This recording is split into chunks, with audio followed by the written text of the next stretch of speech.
मित्रांनो, आज आपण अशी एक घटना जाणणार आहेत जी आहे राजस्थानच्या अजमेरची. ज्या ठिकाणी एक छोटंसं शहर आहे किशनगड. हे ठिकाण आशियातील सर्वात मोठी मार्बल मार्केट आहे, जिथे संगमरचा व्यवसाय मोठ्या प्रमाणात चालायचा. याच किशनगडमध्ये भवानी शंकर शर्मा हे व्यक्ती राहत होते. एक यशस्वी मार्बल व्यापारी.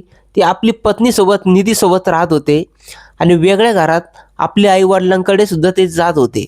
पण भवानी आणि निधी यांच्यात एक गोष्ट नेहमी भांडणाचं कारण बनायचे. निधीला वाटायचं की भवानी आपल्या आईवडिलांच्या खूप जास्त जवळ आहेत. प्रत्येक वेळी जेव्हा ते त्यांना भेटायला जातात तेव्हा घरी परतल्यावर दोघांमध्ये वाद होणार. निधी म्हणायची, तुम्हाला वारंवार तिथं जाण्यापासून कोणी का थांबत नाही? महिन्यातून एकदा भेटणं ठीक आहे. पण प्रत्येक वेळी तेच भांडण.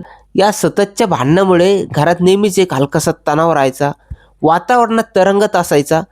भावनींना तर असं वाटायचं की ती खरोखर जगत नाहीत, फक्त आपला दिवस पुढे ढकलत आहेत. त्यांच्या डोळ्यात नेहमी एक शांत उदासी असायची आणि ते खूप दुःखी असायचे.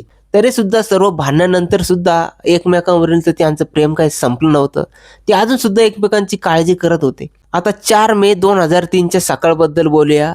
तर एक पेपरवाला सकाळी भवानी शंकरचे वडील दुर्गा प्रसाद यांच्या घरी पेपर टाकून गेला. पेपर वाचण्यापूर्वी दुर्गा प्रसाद यांनी चहा मागितला. त्यांना बातम्या वाचताना चहाचा घोट खूप आवडायचा. त्यांच्या पत्नीने चहाचा कप आणून दिला. दुर्गा प्रसाद यांनी एक घोट घेतला आणि पेपर उघडला. पण जशी त्यांची नजर पहिल्या पानावर पडली, त्यांच्या हातातील कपच निसटला आणि जमिनीवर पडून त्यांचे तुकडे तुकडे झाले. शेवटी वर्तमानपत्रात असं काय वाचलं होतं त्यांनी, ज्यामुळे ते इतके हादरले होते, हे समजून घेण्यासाठी आपल्याला 2 महिने मागे जावे लागेल. 28 एप्रिल 2003च्या रोजी राजस्थानच्या अजमेर पोलिसांना एक फोन आला. त्या काळामध्ये फोन फार कमी लोकांकडे असायचे, त्यामुळे हा कॉल लगेच गांभीर्याने घेतला. कॉलरने सांगितले की अजमेरमध्ये एका विहिरीपाशी एका पोत्यात मृतदेह पडला आहे. तो तिथेच थांबला नाही. त्याने पुढे सांगितले की थोड्या अंतरावर एका नदीजवळ प्लास्टिक पिशवीत डोकेही मिळेल. जर नीट पाहिले तर आसपास रक्ताने माखलेले कपडेही पडलेले असतील. पोलीस काही विचारण्यापूर्वीच कॉल कट झाला. जेव्हा त्यांनी पुन्हा कॉल करण्याचा प्रयत्न केला, कोणताही प्रतिसाद त्यांना मिळाला नाही. वरिष्ठ अधिकाऱ्यांना वाटलं की इतकी अचूक माहिती देणारी व्यक्ती एकतर खोटे बोलत आहेत किंवा एखादं भयानक सत्य सांगत आहेत. लवकरच पोलिसांनी एक तपास सुरू केला आणि त्या ठिकाणी गुन्हा दाखल केला. कॉलरने सांगितलेल्या ठिकाणी जाऊन त्यांनी तपासणी सुरू केली. सर्वात आधी ते विहिरीपाशी पोहोचले. तिथं एक जमिनीवर एक पोतं पडलं होतं. लांबूनच त्याचा आकार एकदम विचित्र वाटत होता. पोत्यावरील त्या लाल डागांनी त्यांना एक भयानक इशारा दिला होता. जेव्हा त्यांनी ते पोतं उघडलं तेव्हा आत एक बिना डोक्याचा मृतदेह मिळाला. कॉलरची पहिली गोष्ट अगदी खरी ठरली. मग ते नदीकडे वळले, जिथे एका कॉन्स्टेबलच्या लाठीने प्लास्टिकच्या गुंडाळलेल्या एका वस्तूला स्पर्श केला. ती वस्तू नदीकडे घसरू लागली. जेव्हा त्यावरही सुद्धा लाल डाग दिसले. प्लास्टिक उघडलं तर आत एक डोकं मिळालं, पण चेहरा पूर्णपणे जाळलेला होता. जो कोणी हे करत होता त्याने पोलिसांना ओळख पटू देऊ नये म्हणून काळजीपूर्वक प्रयत्न केला होता. पोलिसांनी आसपासच्या चांगला शोध सुरू ठेवला. त्यांना कॉलरची ती टीप आठवली की एका दुसऱ्या प्लॅस्टिक बॅगमध्ये रक्ताने पडलेले कपडे आहेत. लवकरच ती बॅग सुद्धा सापडली. आतमध्ये रक्ताने माखलेले कपडे भरलेले होते. त्या अज्ञात कॉलरने सर्व काही अगदी बरोबर सांगितलं होतं. मृतदेह कुठं, डोकं कुठं, रक्ताने माखलेले कपडे कुठे, सर्व काही एकदम परफेक्ट सांगितलं होतं. पोलिसांनी शरीराचे भाग पोस्टमॉर्टमसाठी पाठवले, पण त्यांचा सर्वात मोठा प्रश्न अजून सुद्धा बाकी होता. ही व्यक्ती कोण होती? कुठून आली होती? खून इथेच झाला की दुसरीकडून आणून इथं टाकलं? कधी आणि कसा मृत्यू झाला? 3 दिवस उलटले. मग पोस्टमॉर्टम रिपोर्ट आला. रिपोर्टमध्ये 3 गोष्टी सांगण्यात आल्या. पहिली म्हणजे त्या डोक्याच्या मागील बाजूस प्रहार करण्यात आला होता. दुसरी, मरण्यापूर्वी झोपेच्या गोळ्या देण्यात आल्या होत्या. आणि तिसरी, आवाज आबडा आणि डाव्या डोळ्यांच्या दरम्यान एक स्टीलचा तार टाकला गेला होता. दिवस पुढे गेले. सुमारे 1 आठवडा झाला. पोलिसांना कळलं की या व्यक्तीची ओळख पटवणं काही सोपं दिसत नाही. मग त्यांनी दुसरा मार्ग निवडला. त्यांनी वर्तमानपत्रात एक जाहिरात प्रसिद्ध केली. व्यक्तीचे वर्णन आणि रिकन्स्ट्रक्टेड फोटो दिला होता. सोबतच एका विशेष गोष्टीचा सुद्धा त्यांनी उल्लेख केला होता. डाव्या डोळ्याखाली आणि जबड्याच्या दरम्यान एक स्टीलचा तार. दुर्गा प्रसाद यांनी राजस्थानच्या वर्तमानपत्रात ही जाहिरात वाचली. त्यात लिहिलं होतं की सवाई पोलिसांना जाळलेले कापलेले डोके सापडले आहे. डाव्या डोळ्याखाली लोखंडी तार होता. जसं दुर्गा प्रसाद यांनी हे वाचलं, त्यांच्या अंगावर सुद्धा काटा आला. एका भयानक भीतीने त्यांना घेरलं. त्यांना संशय आला की त्यांच्या मुलासोबत काहीतरी अघटित घडलं आहे. हे डोकं भवानी शंकरचेच असू शकतं, कारण त्यांच्या मुलालाही लहानपणी एका अपघातात डाव्या डोळ्याखाली स्टीलचा तार बसवण्यात आला होता. तर अपघातानंतर भवानीने दिल्लीच्या सर गंगाराम हॉस्पिटलमध्ये उपचार झाले होते, जिथं सर्जरी दरम्यान डाव्या डोळ्याखाली स्टीलचा तार फिट करण्यात आला होता. तुम्ही विचार करत असाल की दुर्गा प्रसाद यांना असा संशय का आला, तर सांगतो. जेव्हा की भवानी तंदुरुस्त होता आणि आपला व्यवसाय तो करत होता. कारण असं होतं की भवानी काही दिवसांपासून हा बेपत्ता होता. जवळपास 25 एप्रिल 2003 रोजी भवानी शेवटचे आपल्या आईवडिलांना भेटायला आला होता. घरी परतल्यावर त्यांनी वडिलांना फोन केला आणि सांगितलं की मी सुरक्षित पोहोचलो आहे. पण त्याच्यानंतर भवानी त्यांच्या आयुष्यातून एकदम गायब झाला. ना कोणताही कॉल, ना कोणतीही भेट, काहीच नाही. त्याचे आईवडील दुर्गा प्रसाद आणि बावरी देवी ते काळजीत बुडाले. असं कधीच झालं नव्हतं. त्यांचा मुलगा इतके दिवस बोलल्याशिवाय कधी राहिला नव्हता. जेव्हा दुर्गा प्रसाद यांनी इकडे तिकडे चौकशी केली, तेव्हा समजलं की भवानी अनेक दिवसांपासून ना आपल्या दुकानावर जात आहे, ना ऑफिसला जात आहे. उलट त्याची पत्नी निधीच सर्व काही सांभाळत होती. काळजीत पडलेल्या दुर्गा प्रसाद यांनी सुनेला फोन केला आणि विचारलं, तर भवानी कुठे आहे? तो आम्हाला कॉल सुद्धा करत नाहीये आणि ऑफिसला सुद्धा येत नाहीये. पण निधीने एकदम तिखट स्वरात उत्तर दिलं, जर इतकी काळजी असेल तर स्वतः जाऊन शोधून काढा. वाटतंय तुमचा मुलगा दुसऱ्या कोणत्या तरी बाईसोबत मजा करत आहे. दुर्गा प्रसाद यांना सुनेच्या वागण्याचे आश्चर्य वाटलं नाही, तर ते हेच अपेक्षित करत होते. मग त्यांनी मित्र आणि नातेवाईकाकडे मदत मागितली. सर्वांनी भवानीला शोधण्याचा प्रयत्न सुरू केला, पण कोणाला सुद्धा एकही सुगावा लागला नाही.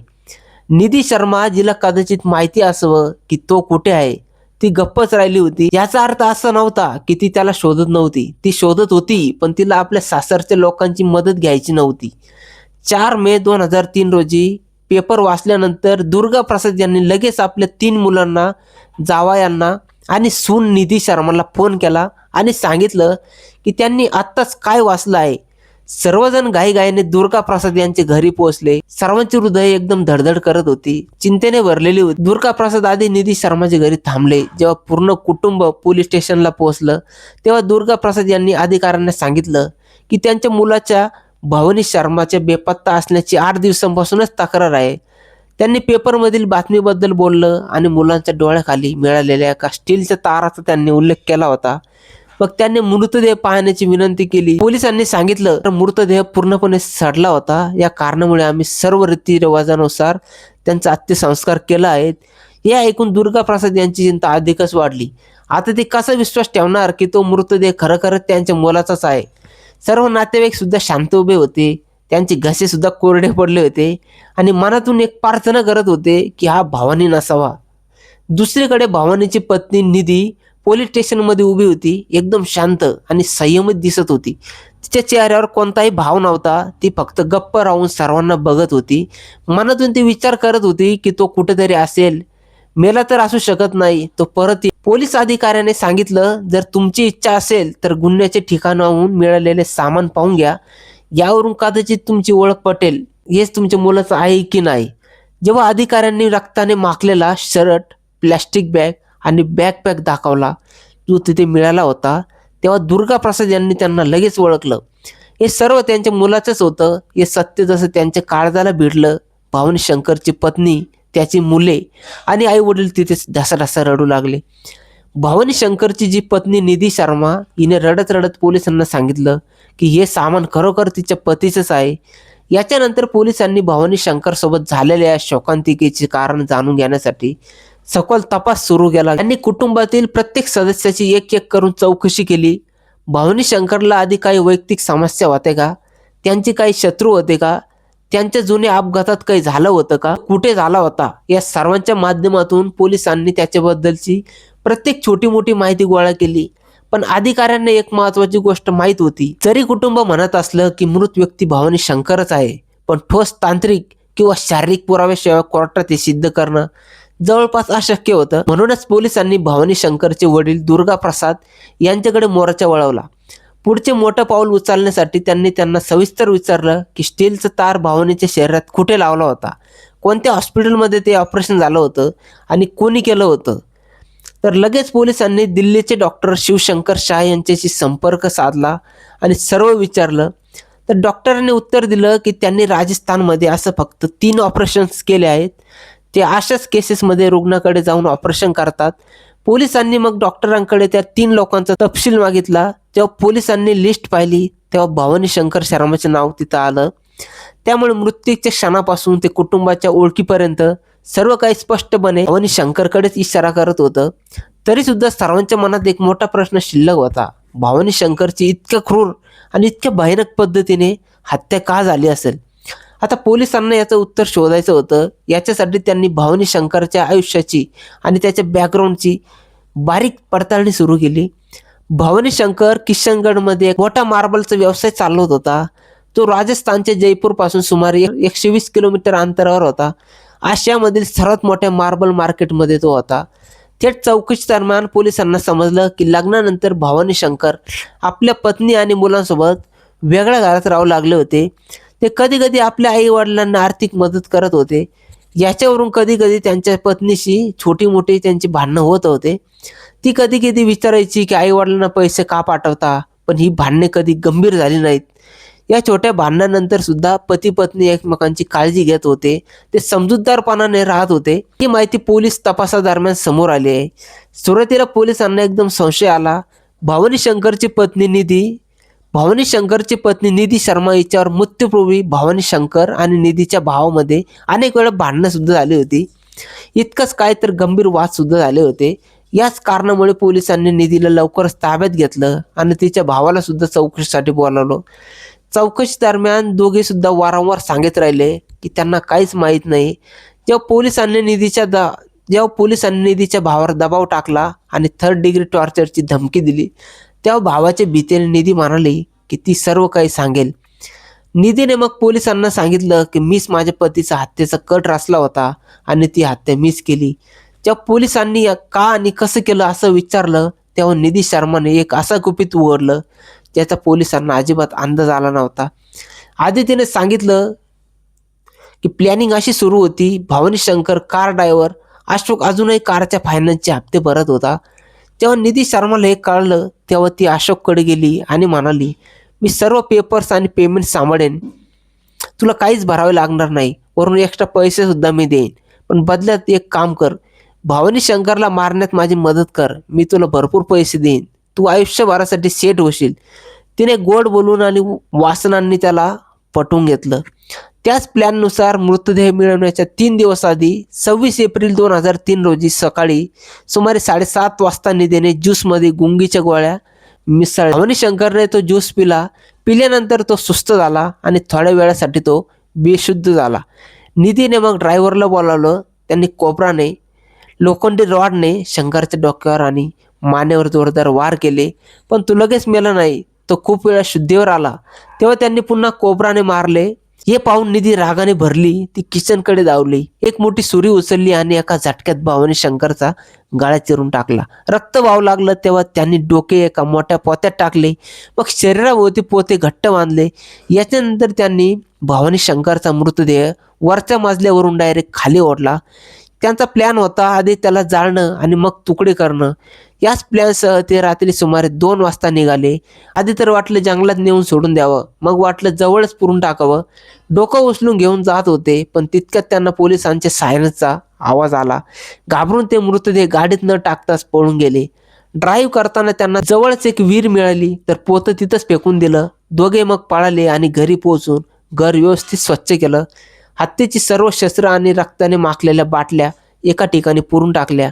निधी शर्माच्या कबुली जबाबानंतर पोलिसांनी वेळ न घालवता ड्रायव्हर अशोकला सुद्धा अटक केली. याच्यानंतर पोलिसांनी भवानी शंकरच्या घराची बारकाईने झडती घेतली. या झडती दरम्यान पोलिसांना अनेक महत्त्वाचे पुरावे मिळाले, पण सर्वात धक्कादायक गोष्ट होती भवानी शंकरची रोजची डायरी.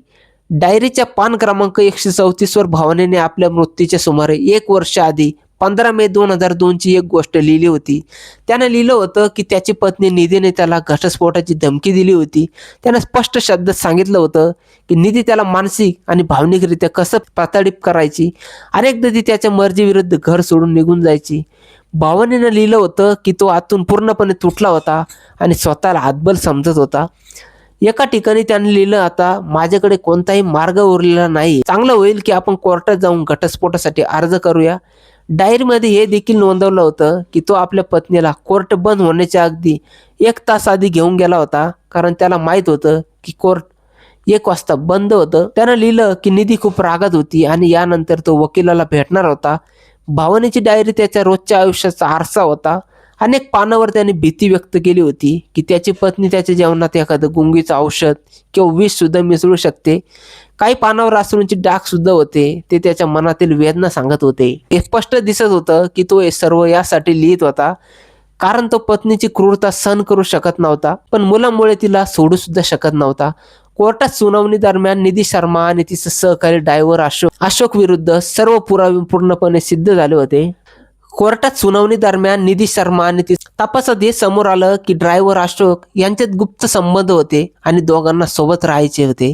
भावनी घटस्फोट देण्यास तयार नव्हता कारण त्याला आपल्या मुलांचं भविष्य खराब करायचं नव्हतं.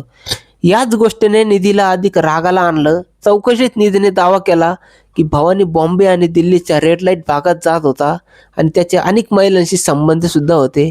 तिने हे देखील सांगितलं की तिला भवानीच्या पूर्ण व्यवसायावर आणि प्रॉपर्टीवर कब्जा सुद्धा हवा होता. भावनेने कधीच तिला याची परवानगी दिली नाही. लालच आणि रागात येऊन तिनं आपल्या वाटेवरील पतीला हटवण्याचा निर्णय घेतला आणि स्वतः सुद्धा कबूल केलं की तिनेच त्याची हत्या केली होती.